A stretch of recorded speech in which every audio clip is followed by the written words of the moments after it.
নমস্কার, হরে কৃষ্ণ, রাধে রাধে বন্ধুরা। তোমরা সবাই কেমন আছো? আশা করি ভালো আছো। তোমাদের ভালোবাসায় রাধা মাধবের কৃপায় আমরাও অনেক ভালো আছি। তো আজকে দেখো একটা নতুন রেসিপি নিয়ে চলে এসেছি, একবারে পুরনো দিনের রেসিপি, বিট দিয়ে মাছের ঝোল। তো এখন বিট খুব কম পাওয়া যায় ঠিক কথা, কিন্তু বিট এখন খেতে খুব একটা যে খারাপ লাগে তা না। তো যাই হোক, আমার শ্বশুরবাড়ির রান্না এটা, তাই জন্য তোমাদের সাথে শেয়ার করলাম বিট দিয়ে মাছের ঝোল, রুই মাছের। তো বিট আলু কেটে নিয়েছি, পেঁয়াজ কুচি নিয়েছিলাম, আদা জিরে বেটে নিয়েছি, আর টমেটো এক টুকরো নিয়ে নিয়েছিলাম। তো দেখো, প্রত্যেকটা জিনিস কেটে ধুয়ে গুছিয়ে নিয়েছি একেবারে, আদা জিরেটাও বেটে নিয়েছি। আর আমি এখানে 4 পিস মাছ নিয়েছিলাম, 2 পিস দাগার মাছ নিয়েছি আর 2 পিস পেটি নিয়েছিলাম। তো দাগা পেটি মিলিয়ে 4 পিস হয়ে গেছে। তো চলো এবারে রান্না করে নিই, রান্নার দিকে যাই। প্রথমে মাছের মধ্যে আমি নুন আর হলুদ মাখিয়ে নিয়েছিলাম।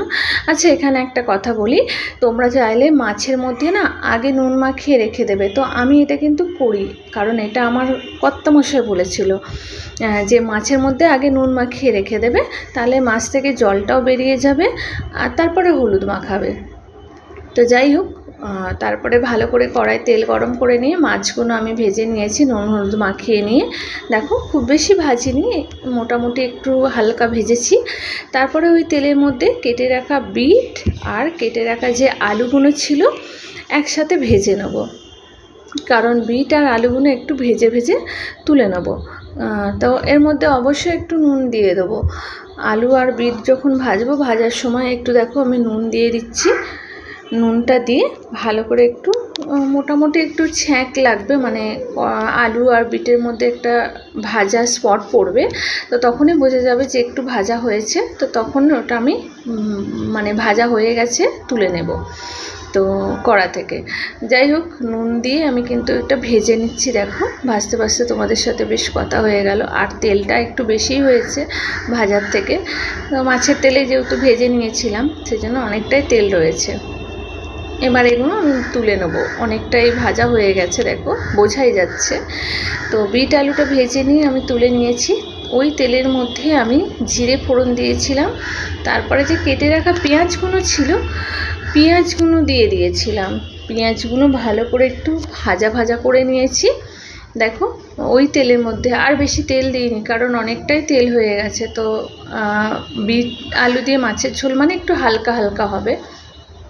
পেঁয়াজটা আমি কিন্তু বেশি মশলা দিচ্ছি না, তো সেই জন্য।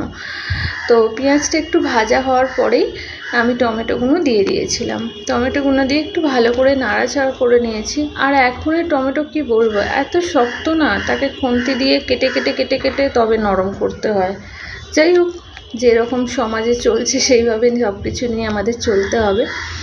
তো তারপরে টমেটো পেঁয়াজ ভাজা হয়ে যাওয়ার পরে আমি বেটে রাখা আদা আর জিরের পেস্টটা দিয়ে দিয়েছিলাম। অবশ্যই এটা পরিমাণ মতো দিতে হবে, অনেকেই বুঝে যাবে কতটা লাগে। তারপরে একটু কষিয়ে নিয়ে আর লঙ্কা গুঁড়ো হলুদ গুঁড়ো দিয়েছিলাম, ওটাকেও ভালো করে মশলাটা কষিয়ে নিচ্ছিলাম, কারণ জিরে আদার একটা গন্ধ থাকে, তো ওটাকে আমাকে গন্ধটা বের করে দিতে হবে। তারপরে নুন দিয়ে দিয়েছিলাম, নুন দিয়ে ওটা আরও ভালো করে আমি কষিয়ে নিয়েছি। নিয়ে ভেজে রাখা আলু আর বিট দিয়ে ভালো করে নাড়াচাড়া করে আবার কষিয়ে নিয়েছিলাম। অল্প মশলা ধোয়ার জলটা দিয়ে দিয়েছিলাম, মশলা ধোয়ার জলটা দিয়ে ভালো করে কষিয়ে নিতে হবে। দেখো, কিন্তু খেতে খুব ভালো লাগে, জানো তো। তোমরা একদিন বানিয়ে খেয়ে দেখো, আর কেউ যদি ভালো লেগে থাকে কারোর, অবশ্যই আমাকে কমেন্ট করে জানাতে ভুলো না কিন্তু। আর একটা কথা বলি, তোমাদের ভালোবাসায় এইভাবেই আমি আস্তে আস্তে এগিয়ে যাচ্ছি, এইভাবেই আমার পাশে থেকো। দেখো, জল দিয়ে দিয়েছি, পরিমাণ মতো জল দিয়েছি ঝোলের। তো যদি তোমাদের ভালো লেগে থাকে অবশ্যই একটা লাইক কমেন্ট শেয়ার করো। আর যারা নতুন দেখছো আমার চ্যানেলটা, অবশ্যই চ্যানেলটা সাবস্ক্রাইব করে আমার পাশে থেকো, কারণ তোমাদের ভালোবাসাটা আমার খুবই দরকার। আর তোমরা যেভাবে আমার পাশে আছো এইভাবেই পাশে থেকো। আর তোমরা যে পাশে আছো তার জন্য তোমাদের অসংখ্য অসংখ্য ধন্যবাদ। সকলকে জানাই অনেক অনেক ভালোবাসা। তো দেখো, মাছটাও দিয়ে দিয়েছিলাম ঝোলের মধ্যে, দিয়ে ভালো করে ফুটিয়ে নিয়েছি। আমার ঝোল কিন্তু প্রায় রেডি হয়ে গেছে। তার মধ্যে কিন্তু নুনটা চেক করতে কেউ ভুলো না, নুনটা অবশ্যই চেক করতে হবে। তো যাই হোক, সবাইকে টাটা, আজ এই অবধি, সবাই ভালো থেকো।